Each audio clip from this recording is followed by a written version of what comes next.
नमस्कार दोस्तों, आप सबका हमारे YouTube चैनल यांत्रिका क्लासेस 247 में हार्दिक स्वागत है। पिछले क्लास में हम लोगों ने कॉमन हैंड टूल को डिटेल्स में क्लियर किया है। अब उसके एमसीक्यू क्वेश्चन भी हम आप लोगों से डिस्कस कराएंगे। जितने एमसीक्यू क्वेश्चन हो सकेंगे उतने एमसीक्यू क्वेश्चन को हम आप लोगों के साथ डिस्कस करेंगे। और आज हम लोग नया टॉपिक स्टार्ट करने वाले हैं। जो नया टॉपिक है अगला आएगा हमारा, वो मेजरमेंट एंड मेजरिंग टूल्स आएगा। कौन सा टॉपिक आएगा? Measurement and measuring tools. मतलब मेजरमेंट सबसे फर्स्ट हम लोग देखेंगे। मेजरमेंट क्या है, मेजरमेंट क्या होता है, कितने टाइप के मेजरमेंट होता है। तो वही आज हम लोग नया टॉपिक स्टार्ट कर रहे हैं, मेजरमेंट। तो सबसे फर्स्ट ऑफ ऑल इसको जानना जरूरी है कि मेजरमेंट होता क्या है। तो मेजरमेंट जो है वो किसी भी जॉब का, किसी भी चीज का, कोई भी वस्तु हो, कोई भी जॉब हो, लाइक अगर हम ये व्हाइट बोर्ड पे जो यूज कर रहे हैं इसकी भी एक मेजरमेंट है, ठीक है। तो अगर कोई भी वस्तु हो, अगर हम कहीं बोरी में या झोले में सामान लेने जाते हैं तो उसकी भी एक मेजरमेंट है, ठीक है। तो मेजरमेंट क्या होता है, हम लोग अपने इंडस्ट्रियल लाइफ से लेते हैं कि किसी भी जॉब के लंबाई, चौड़ाई, ऊंचाई या किसी गोल जाग का व्यास, रेडियस आदि साइज को ही हम लोग मेजरमेंट कहते हैं, ठीक है।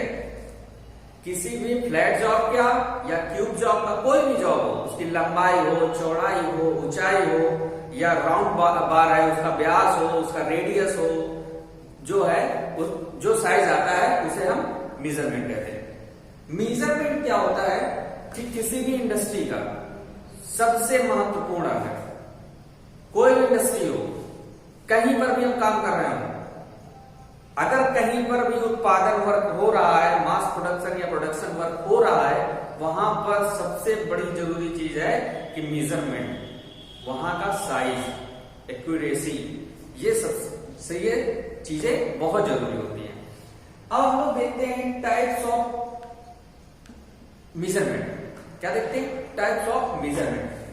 टाइप्स ऑफ मेजरमेंट में आप लोगों को दिख रहा होगा कि सबसे पहले लिखा है लीनियर मेजरमेंट।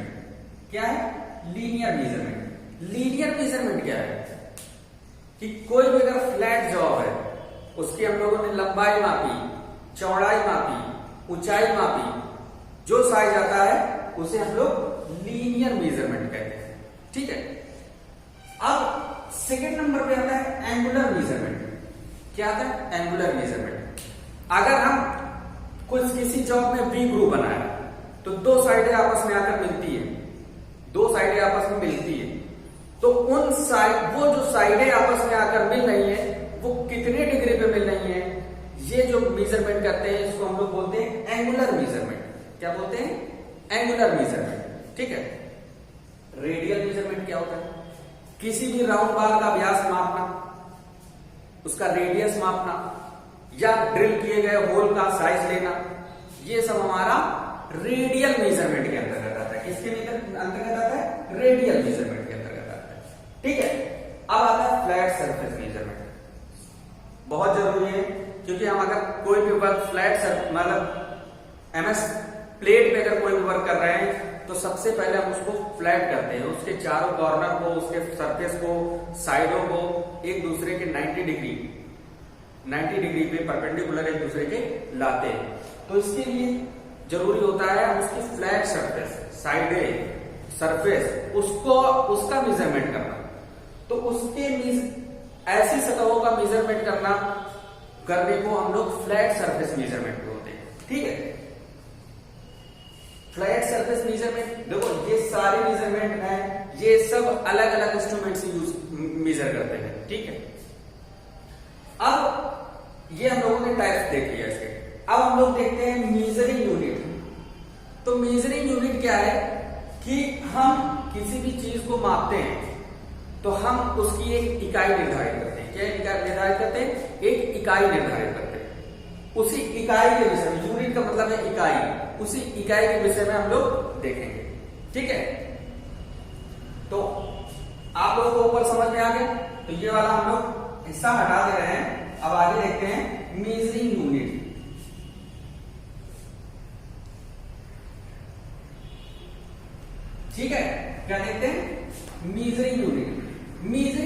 जो है वो हम लोग दो प्रकार से देखते हैं, दो प्रकार से। एक होती है ब्रिटिश यूनिट, पहली होती है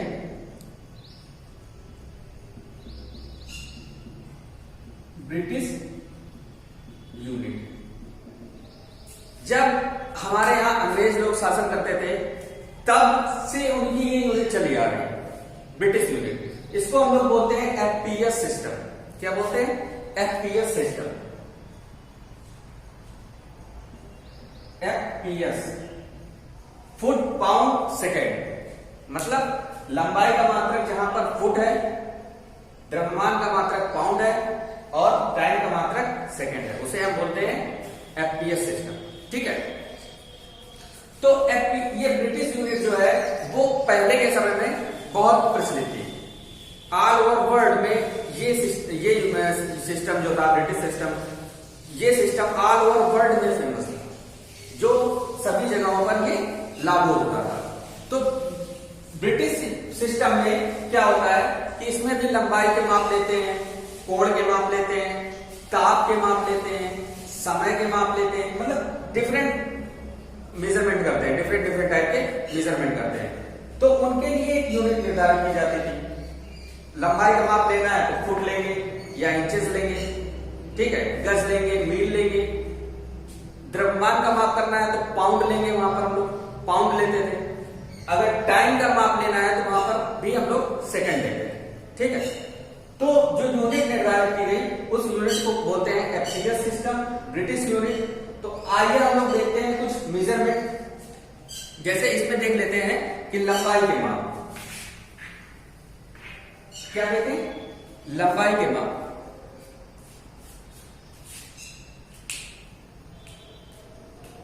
इसमें हम लोग देख लेते हैं लंबाई के माप। ठीक है। तो लंबाई के माप मतलब हम ब्रिटिश सिस्टम में अगर कोई भी चीज, कुछ किसी भी वस्तु की लंबाई मापते थे, या हम एक जगह से दूसरी जगह जाते थे तो वहां के बीच की दूरी मापते थे, लंबाई मापते थे, तो उसकी माप लेने के लिए कैसे अपनाते थे? जैसे पुराने समय में लोग कहते हैं कि यहां से वहां तक की दूरी कितनी है? 3 मील है, 4 मील है, 1 मील है। तो वहां पर लंबाई का जो माप होता था 1 मील, उसको हम लोग 1760 गज, कितना? 1760 गज, मतलब 1 मील में 1760 गज होते थे। कितने गज होते थे? 1 मील में 1760 गज होते थे। और 1 गज में 3 फीट होते। कितने फीट? 3 फीट। 1 गज में कितने फीट? 3 फीट। मतलब 1 मील में 1760 गज और 1 गज में 3 फीट। मतलब अगर 1 मील में 1760 गज है, अगर इनको हम फीट में निकालें तो 3 से गुणा कर देंगे। 1760 इंटू 3 क्या होगा? 8।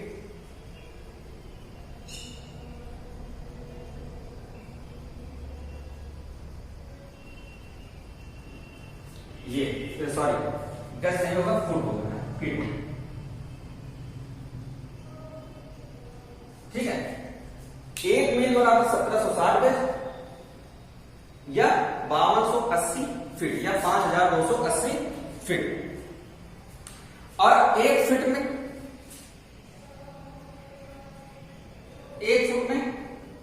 12 इंच होते हैं। कितने इंच होते हैं? 12 इंचेस होते हैं। 1 फुट, 1 मील में 1760 गज या 5280 फीट। 1 गज में 3 फीट। 1 फुट में 12 इंच। कितने इंच? 12 इंच। ठीक है। 1 फुट में 12 इंच। अब इसमें आपको इंच में बताना है तो 12 से मल्टीप्लाई कर देंगे, जितना वैल्यू आएगी वो इंच में हो जाएगी। ठीक है।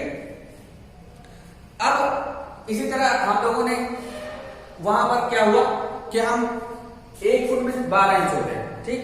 अब फिर हम लोगों ने ब्रिटिश सिस्टम में इसकी प्रिसीजन वैल्यू निकाली। क्या निकाली? Precision value. मतलब एक ब्रिटिश सिस्टम में हम सूक्ष्म से सूक्ष्म कितनी माप ले सकते हैं, वो निकाला, तो उसको कैसे कैलकुलेट करेंगे?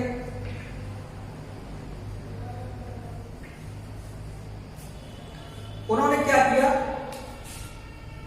कि पहले उन्होंने 1 इंच की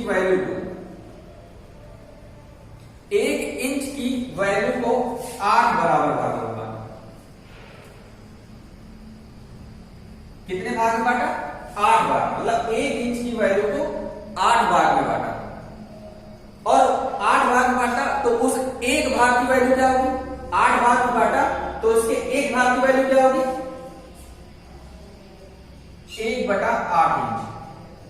क्या होगी? 1/8 इंच। मतलब 1 इंच को 8 बराबर भागों में बांटा तो एक उधर मिला, तो एक भाग की वैल्यू 1/8 इंच। इस एक भाग को हम लोग 1 सूत बोलते हैं। क्या बोलते हैं? 1 सूत। ठीक है। फिर जैसे जैसे और एक्यूरेसी की जरूरत हुई, फिर उन्होंने 1 इंच को कितने भाग में बांट दिया? 16 भाग में बांट दिया। कितने भाग में बांट दिया? 16 भाग में बांट दिया। ठीक है। अब एक भाग की वैल्यू कितनी हो जाएगी यहां पे? 1/16 इंच। फिर और एक्यूरेसी की जरूरत हुई, फिर उन्होंने क्या किया? 1 इंच को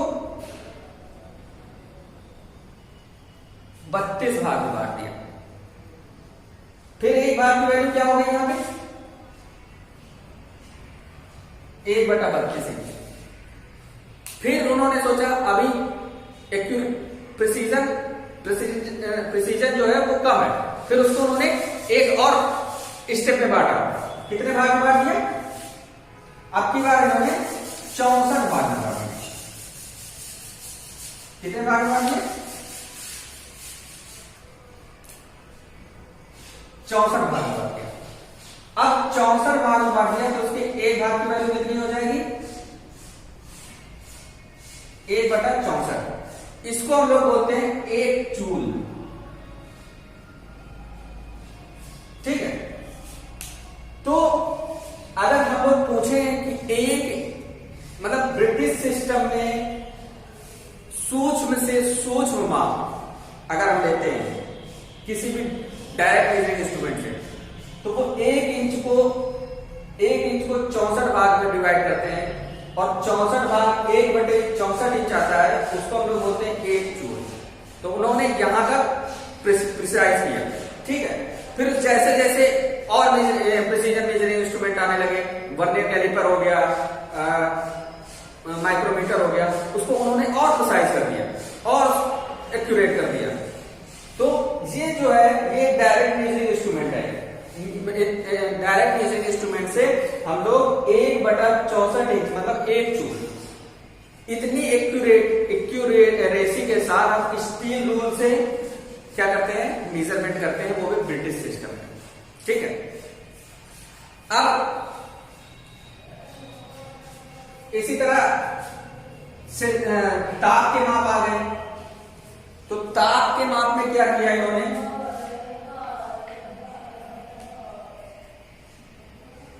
ताप के माप, तो ताप के माप में एक ही फॉर्मूला है। क्या है? C/100